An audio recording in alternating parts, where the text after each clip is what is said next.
welcome back to my channel. For today's video, I wanted to give you my opinion on the Subculture palette from Anastasia Beverly Hills.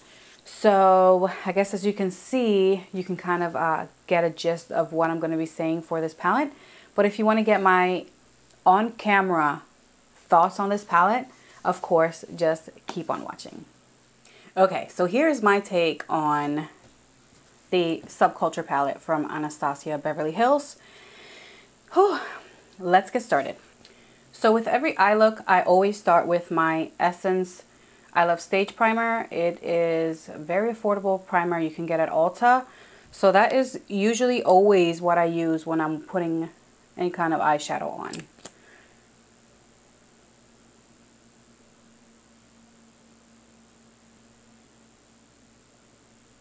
Once we have that all blended, I'm going to take my setting powder, which is the Ben Nye Neutral Set Powder, which is in here.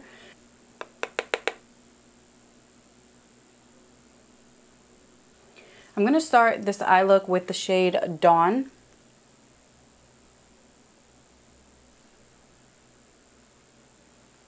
And I already read that these are softly pressed for more of a high pigment. So these are ultra mattes, which means they're very dry, and they're softly pressed. Now, I've watched many tutorials here on YouTube that have completely bashed the eyeshadow, and also reviews that are even worse.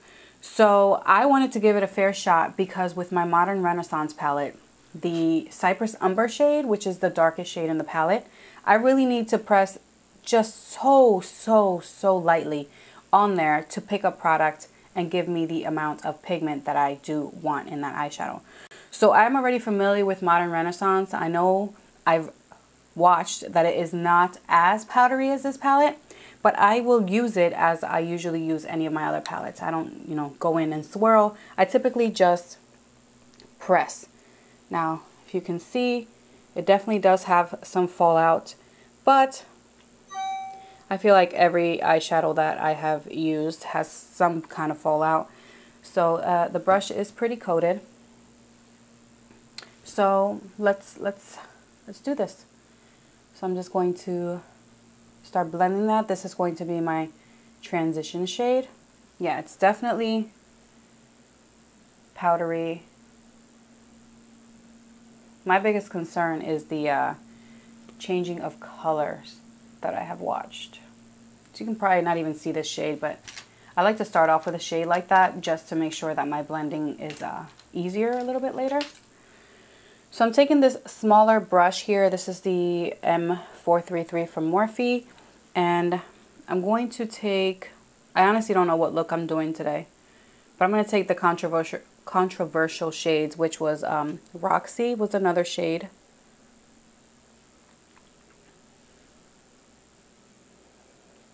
So that's usually how I would go in to any eyeshadow, and I've gotten quite a bit on the brush. So I do like a light press here and there to coat the top of the brush. So that's usually how I go in to eyeshadow. Everyone goes in differently, and I think we all will have a different experience. I am rooting for this eyeshadow palette because I honestly love these shades. It reminds me of fall. So when I seen it, I fell in love and I wanted to buy it. So I did get it, and I'm hoping that it is A1. So brush is coated. Hope you guys can see that. And here we go. So this is going on my outer V. I hope you guys can see me okay. It's been a minute. Again, I'm dunking. And honestly, Dawn has had more fallout than Roxy in my opinion.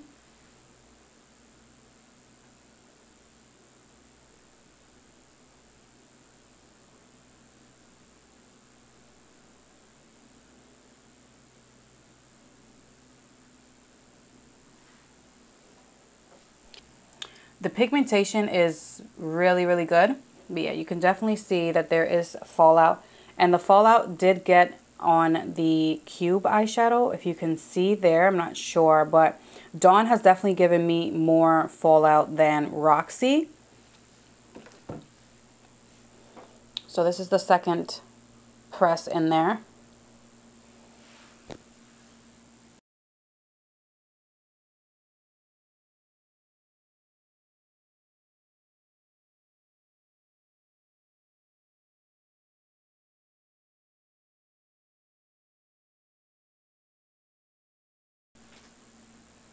So far, so good.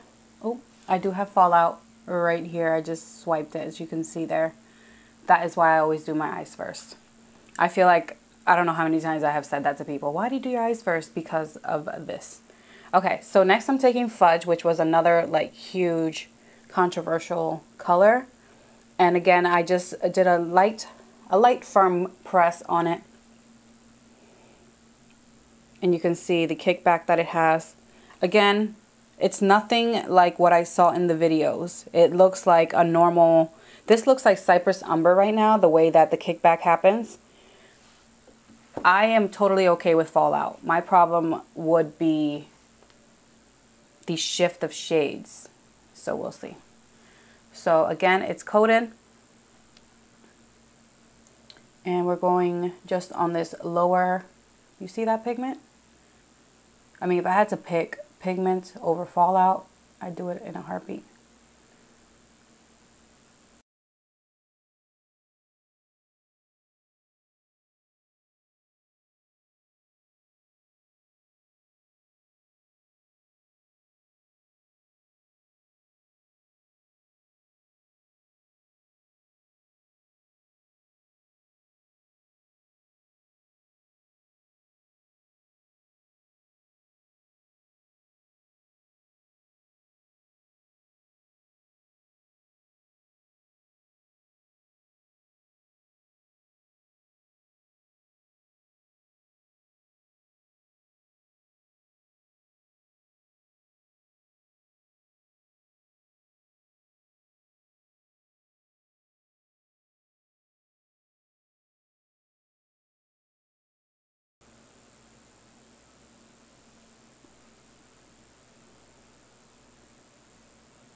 Okay, here's where we have the problem.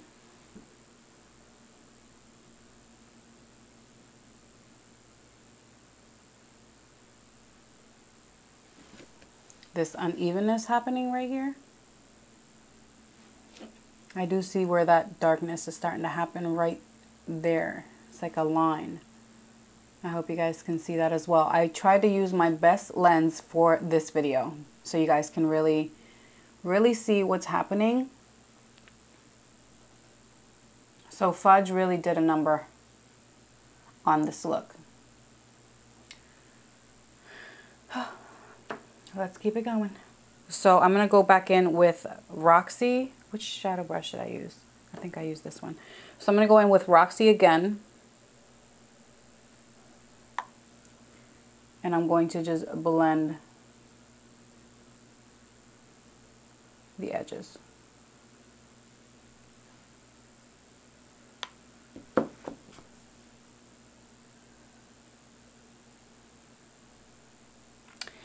I'm going in with All Star, this shade right here, with the same brush. Coated the tip of the brush, and this is going right into the crease.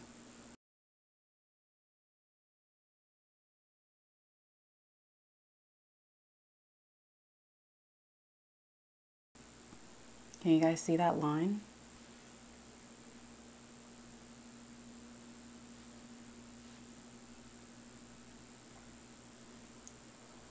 I don't know how much saving I can do.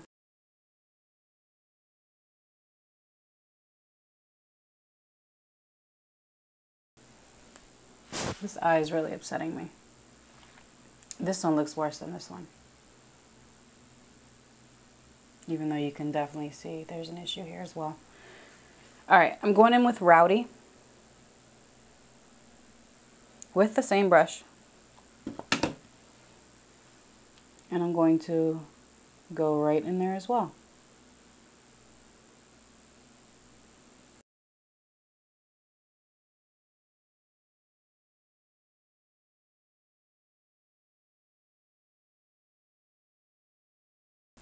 And there's still that empty spot right there. It's like all the colors are blending on over and around All Star.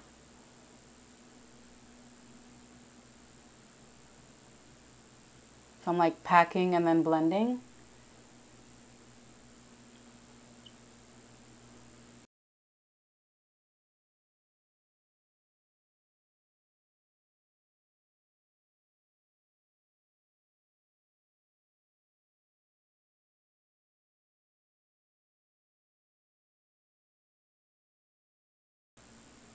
It's like nothing I'm doing will fix it.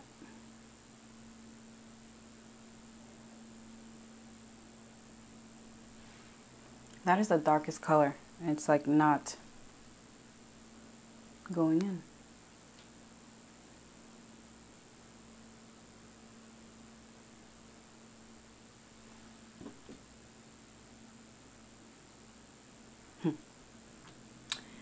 Well, well, well.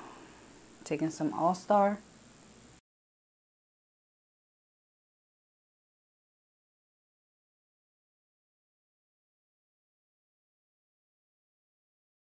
In with Adorn, which is this pretty bronzy color right here. I'm going to use my finger.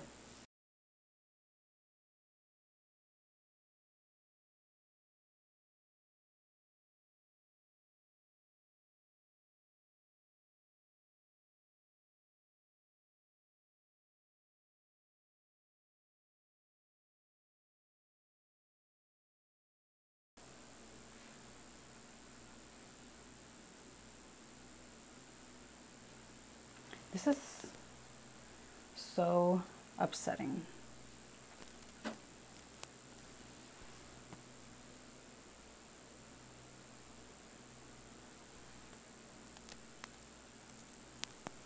I feel like I just started putting makeup on.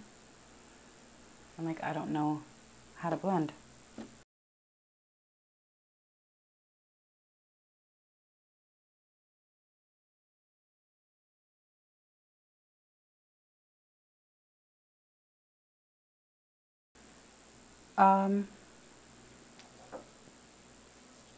I don't want to finish my face because honestly my eyes look atrocious. So let's just clean up under the eyes and I will give you my final thoughts. Final thoughts on this palette. It is really what everyone is saying. I wanted to give it a fair shot and hope that, you know, it wasn't true, but it is true. The grabbing on to certain parts of your eye, shifting shades, and, you know, I just wiped this part right here as well, and that shade Adorn is falling off onto my face. Right there. I just wiped that area and it's falling out. I see it building up on that corner. Like, I really wanted to like, at least, you know, like this palette. The shades are beautiful. I feel like if they worked well, this would have been such a beautiful look. And I'm disappointed. I really enjoy the Modern Renaissance palette. I think it's a beautiful palette. If they wanted to come out and say that this was the sister palette, I feel like they shouldn't have switched the way they press the shadows. They shouldn't have switched the ingredients, which I noticed that the main ingredient in all of these is talc. And Modern Renaissance was mica. And I'd never noticed this piece of paper in Modern Renaissance. I mean, correct me if I'm wrong, but I've never seen a paper like this in any of the Anastasia shadows. Now, again, correct me if I'm wrong. Maybe I just didn't notice it. But there's a caution and warning. Discontinue use if signs of irritation or rash appear. I'm not sure. Let me know what you guys think in the comments down below. If I'm bugging, maybe the palette did have a warning for all the other palettes. So yeah, packaging and all that, I love it. I loved the colors in this palette. I tried to keep into consideration everything that Norvina did mention. She mentioned on Twitter that these shadows were pressed differently. Let's see, what else did she write? They were pressed differently The product is drop tested by our QA before it's approved for production. It has to pass the drop test in order to ship and arrive to customers safely through the mail. Now, since our mattes are pigmented, they're soft pressed within the specs that pass the drop test, but not so soft that they would not pass the drop test. A little goes a long way. Okay, so I've read that before I actually tried this palette. It is on her Twitter right now if you guys wanted to go check it out. I knew going in that I was going to be light-handed with the powders. I knew going in that I wanted to set my eye well. So I was very prepared. I feel like with someone who does their eyeshadow differently, which means just putting down a base or maybe just going right over if they already have their foundation and they just use the foundation as an eyeshadow base and they don't set. And with every other palette, it has worked. With this palette, I feel like we have had to change so much of our routine or even tweak it just a slight bit to make it work. I guess I'll figure out if I can return the palette. We'll see. Honestly, I don't even know if I can. And just hope that she does do something about this. She mentioned that it'll be harder pressed. I guess she'll go to the lab and get it harder pressed. I'm wondering if the pressing of the shadow has anything to do with the shift when it comes in contact with moisture. Because I'm just looking at my crease and I see like very bad. Very bad job. Especially this eye. Right there you see like 2 lines. Which is something that hasn't happened to me. I'm really disappointed. I love this palette. I wanted to really give it a fair shot. Like I was in denial with everyone else. But I'd say don't get this palette. I'd say if you don't have the Modern Renaissance palette, get the Modern Renaissance palette because I feel like that's a palette that you will enjoy. My last tutorial was actually using the Modern Renaissance palette. There have been maybe at least 3 or 4 videos that I filmed using that palette and I really enjoy it. And yeah, that's all I have to say about this. I'm going to wipe this eye off and film another tutorial since I was going to film a full face and it didn't work out. So expect the same shirt and same background for the next video. I hope you guys liked this video. If you did, give it a thumbs up. Subscribe if you haven't. And yeah, I really wanted this to go a little bit differently. But hey, not all products can have a thumbs up, I guess. Thank you so much for watching. Love you guys. And until next time, I'll see you. Bye.